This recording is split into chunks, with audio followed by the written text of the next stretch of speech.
don't worry about trying that. Just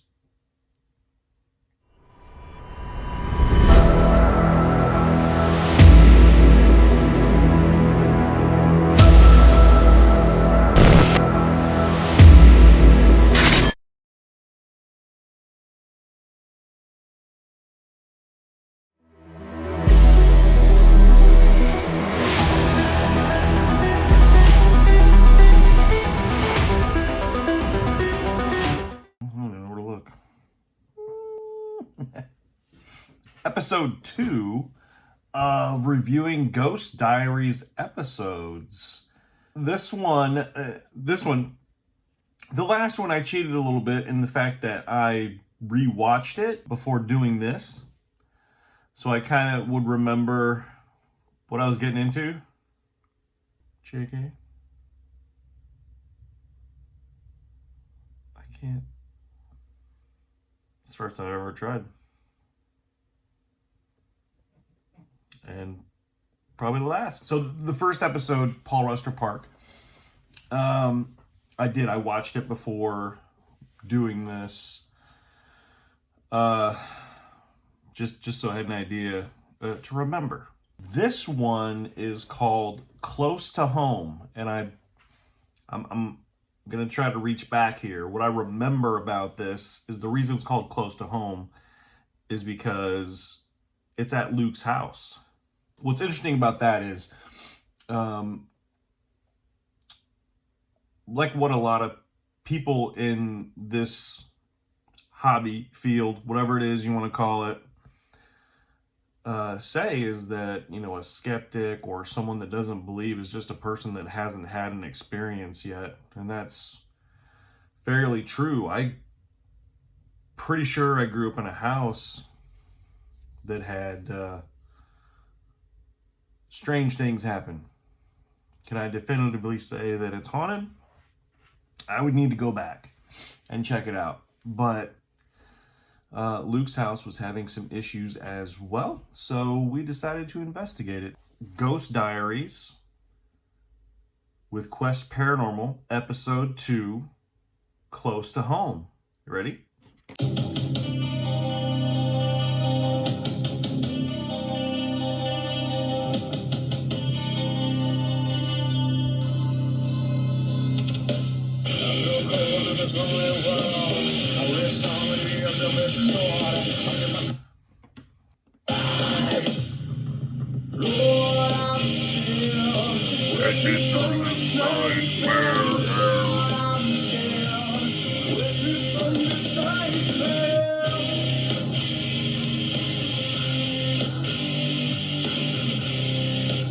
So again, I didn't watch this one again. So I haven't seen this since 2007.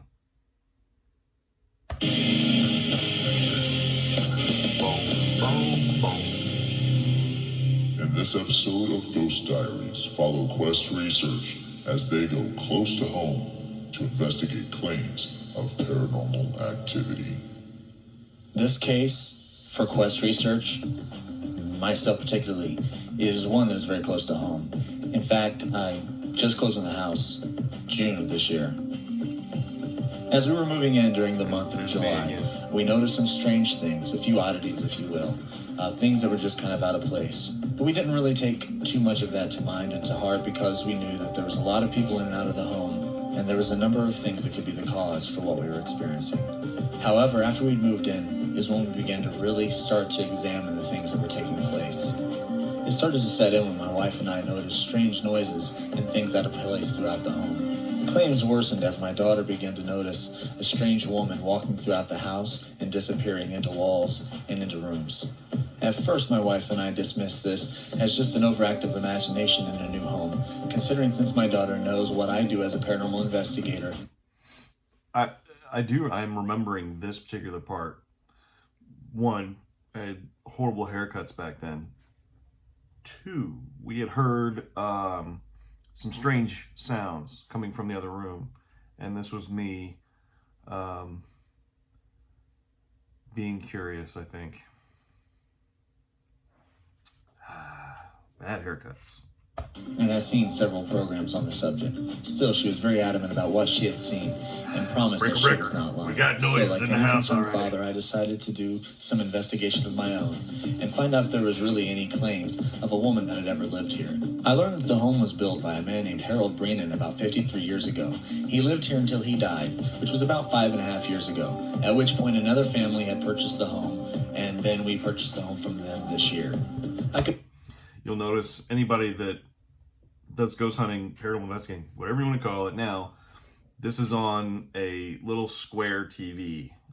So we had a 4-channel DVR system with infrared cameras on a tiny TV. It worked. I mean, it did the job, man. You work with what you got out there. Could find no record of him ever having a wife that had lived here, but I was sure, having children, he must have been married at some point. So I decided to speak with one of the neighbors that had been in the neighborhood since he was 7 years old. After much persuasion, he finally disclosed some information about Mr. Breenan's wife. In fact, she had lived here in the home with him, but was very sick with cancer. And rather than go through this illness, which back in the 50s and 60s would have been one that was very long and very uncomfortable, she decided to take her own life and shot herself in the living room of my current residence. This new information really backed up claims my daughter was giving me about a woman being in the home. After taking descriptions that my daughter had given me about what she had seen and comparing them to descriptions from people that had actually known Mrs. Breenan. That one thing I'm noticing here, and this is totally off topic, sort of, but when you're setting up equipment and then you have wires all over the place, and take the time, use some tape in any spots where people are going to be walking around. Just tape those up so they don't get caught and trip. You're in the dark, man. You're in the dark. You don't want injuries to go with the darkness. I also like to wear my walkie-talkie here because you can hear more easily. You just got to reach up and go, and they can hear you, and it's out of your hands. And I don't know, tips from Tobin. I'll shut up now. I determined that the apparition my daughter was seeing was in fact the ghost of the former owner's wife. Following that, I was wakened in the night by something disturbing my dog, and after I went to go investigate, I saw a strange shadow moving through the garage. After I investigated that a little bit further, I determined that there was no way that I could have had an intruder within my home at all. At which point we decided to conduct a formal investigation, hoping that we could find some scientific proof or physical evidence of what we were all experiencing. Turn the light up a little bit on me. We're ready to do the initial sweep of the house. That means taking temperatures of the area, as well as doing EMF sweeps to get a baseline reading as to what it should be. So if we come across any spikes, we'll know the difference between as to what it was in a normal state versus a paranormal state. We're using this digital thermometer, take the temperature around the room, but we also have an ambient thermometer, which takes the temperature of the exact area. So we know that using this thermometer, you hit the point of the wall, it's going to take the temperature of the wall. This is going to take the temperature of the area that's around you. So we have two different ways of taking the temperature fluctuations in the area. And we're using this EMF detector so that you can see the light. I think I still have that EMF detector. When something goes off, you'll be able to see it light up red right here. So In a bag somewhere of old equipment. We're going to do that here in just a few minutes. Okay, this is my house. What's today's date? August 24th. August 24th, 2007. Starting EVP 10 p.m. We're in Corey's room right now. Corey claims to see an apparition of a August 24th, 2007. walk through the hall, come into her room, make an immediate right, and disappear. I don't recall who was filming. Probably Andrew.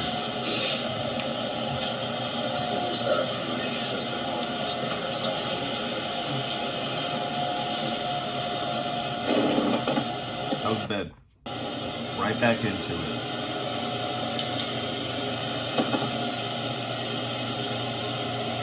This is what a lot of ghost hunting is.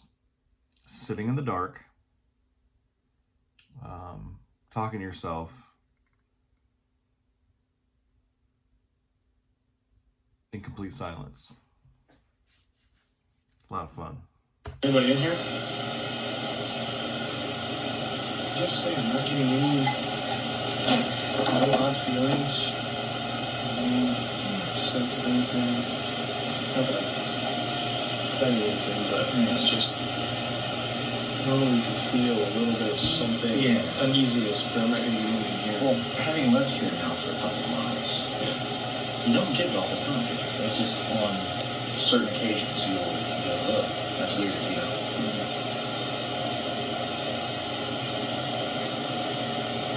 Oh, wow, that was weird. Well, you understand that.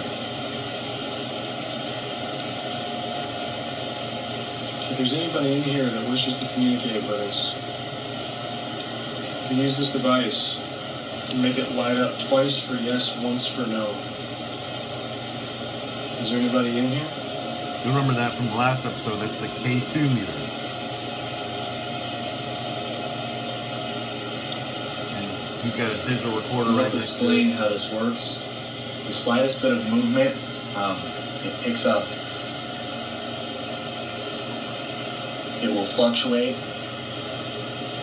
So if you're here, you can pass in front of or focus your energy on this, and it will spike. You can try it in any way you like if you're here. Can you make it spike just once? Just once. We decided That's to my spend band a little 30. time in the room where a former resident decided to take her own life. Upon completing initial temperature and EMF sweeps, we determined there was nothing out of the ordinary in the room. So we decided to take a little Except for time us. and do some EVP work and once We were out again of the try the ordinary. new K2 meter. That's the one thing. You feel out of the ordinary. When you are doing this and you're sitting in the room talking to yourself, you feel like you are out of the ordinary. And that's my that was my old band. It was a very we never played out once. We recorded some songs, but that's one of them. I'm playing the drums on that one.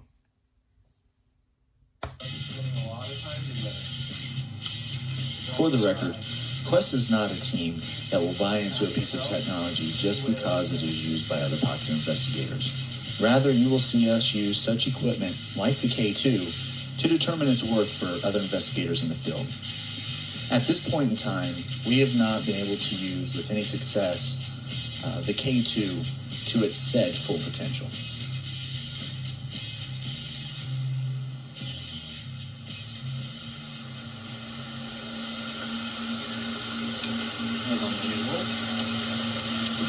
Spike and just I did that spike right there. And then just went away. Okay, so we both got something. Of course, we're standing right next to the refrigerator.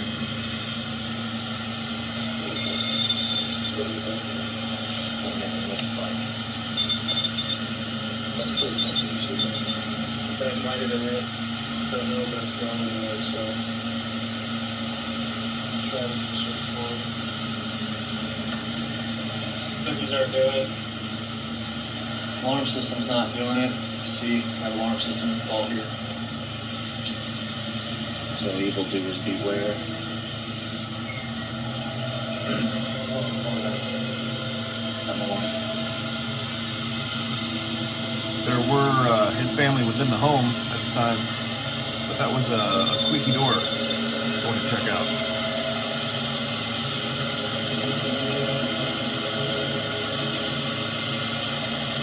Sound quality on this thing, man. From then to now with camera technology. Sorry about that. From then to now, the sound quality on these cameras substantially better. This is. Oh, sorry, excuse me. How do you get anything on these? This is crazy, but still very entertaining for me to watch these. There's the back of me right there. Let's see if we can find out what the noise is.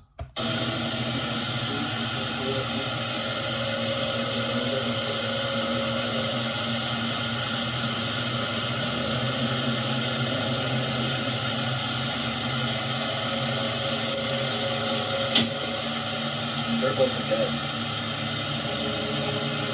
So everybody was in bed. It's not good. Questresearch.net. It opens, but Check that it out. takes some effort. There's something there. In the kitchen. Something's in the kitchen. So what now?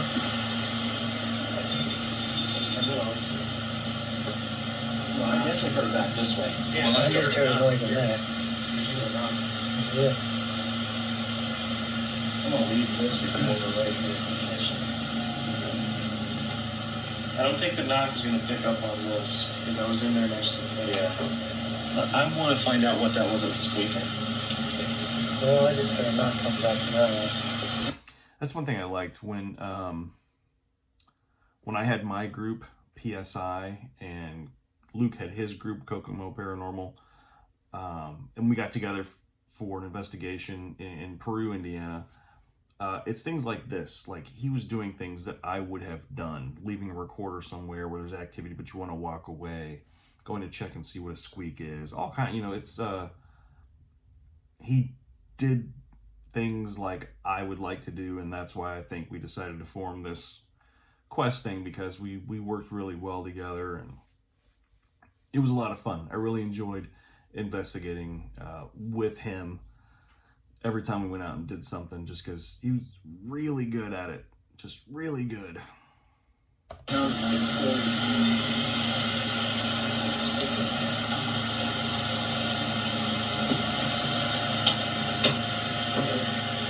And keep in mind, we can check. We'll check that.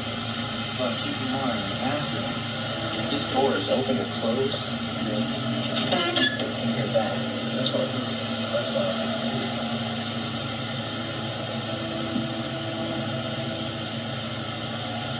There's a bathroom door.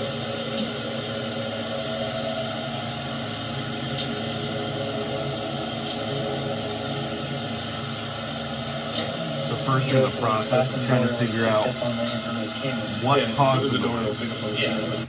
So you got to try to figure out what caused the noise. And then once you figure out what caused the noise, it's a matter of what could have caused it to make that noise. And is that something that can be explained? A vacuum in the house, not like a vacuum cleaner, but I'm talking about like opening a door and another door moves or closes because of the air pressure in the house, or is it a pipe, or whatever it is. But right now, I'm trying to figure out what made that sound. But I mean, it wasn't Is it a ghost? I don't know. like the. It was like a. Yeah, it sounded like just like that. It's pretty much shut. That's weird. Where am I now? That was weird. Can't shut. Yeah. You got jerked out on it.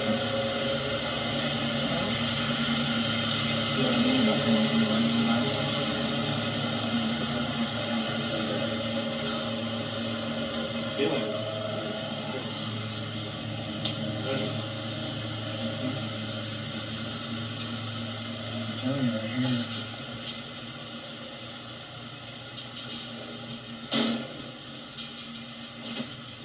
It was like, I looked through the window, and in the garage I saw somebody walking across, and that was, I grabbed a knife, I went outside, because I was going to cut whoever it was broke in my house. You're And, gonna cut him. I tell you, it was good enough for me to know that when I walked out there wasn't nobody there. I know there's only two ways in and out of the garage. The way I was coming in, and the garage door. Which if you open the garage door, the light of the garage door comes open, and you hear it. It's real noisy. So when I went out there and there was no one there, that was good enough for me to know.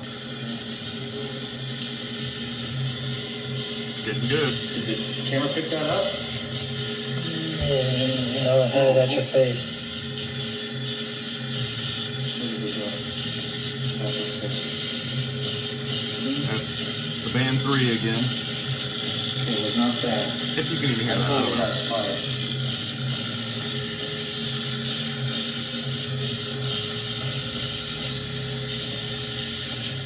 Mr. Brandon, is that you? Did you see that? Yes, I got it. Yep. Mr. Brandon, was that you?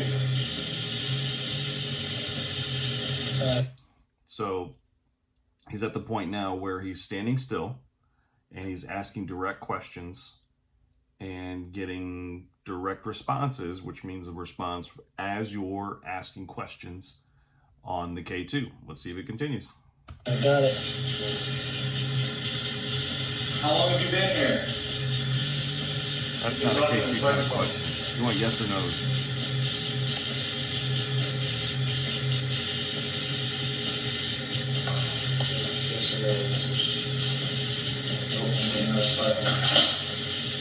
Keep in mind, there's nothing here that can spike. We're going to ask you yes or no questions. We want you to flash it twice for yes and once for no. Do you understand? 2 times for yes, 1 time for no. You understand, Mr. Brandon?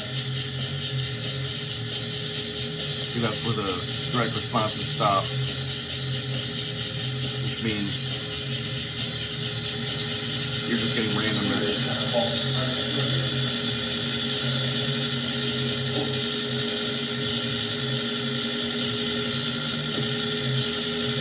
Getting unusual. Have you seen this? Right here. Okay, we would really like to make one thing very clear. Just because you get a strange or anomalous EMF reading does not mean that it's paranormal. What we're having here is a pulsating EMF reading. It will spike and then dissipate and then repeat. That is not characteristic of paranormal activity, so we decided to try to find the cause of this EMF spike. And it turns out that it was coming from a motion detector that was part of my home security system.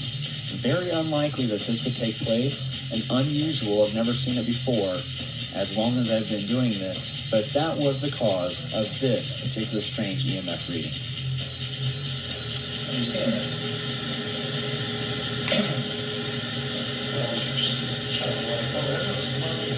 Yeah, it's periodically just on nuts. Periodically intermittent. This thing is all. Well, no, it's all. I don't think that website is valid anymore. So don't worry about trying that. Just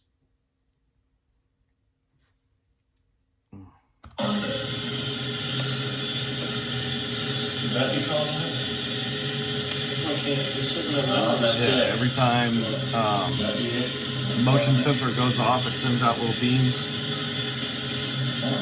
and it's gonna make those things spike.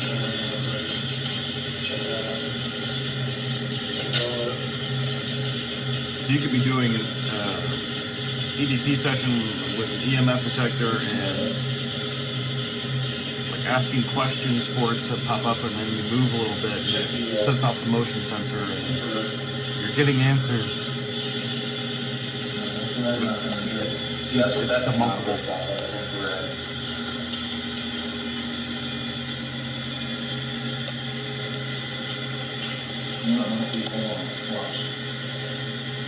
Well, I mean, this is a very distinct spike. The battery just ran down on this thing. Okay, watch.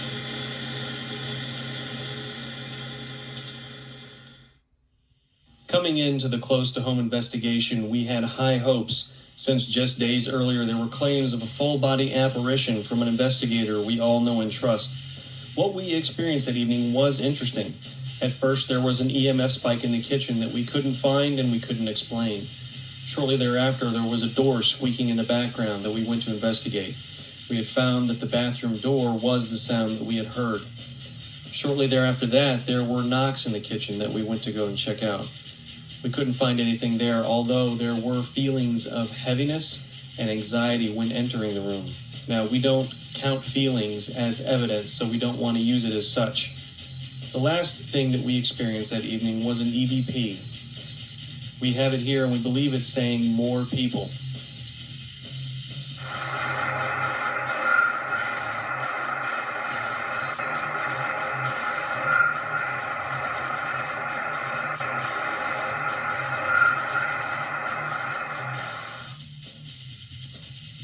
after the investigators had left and the family was safe in bed, we left the digital audio recording. There were constant knocks and bangs that couldn't be explained. As for anything else, we don't feel that we have sufficient evidence to call this property haunted.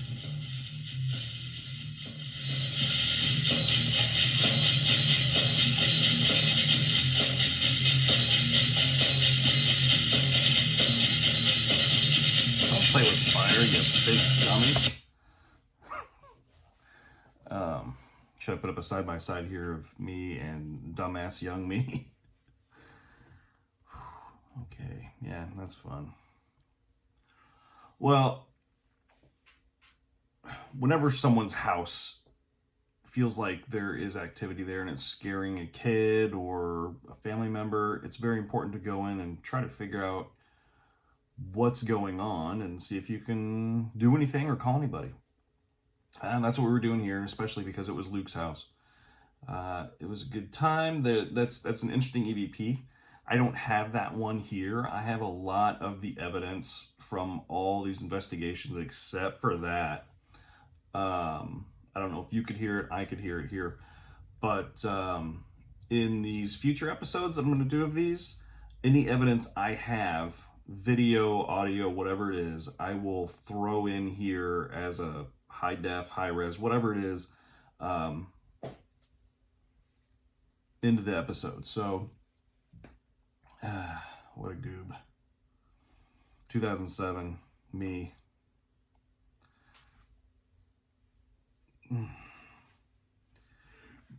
2007 me. 2021 me. Totally different.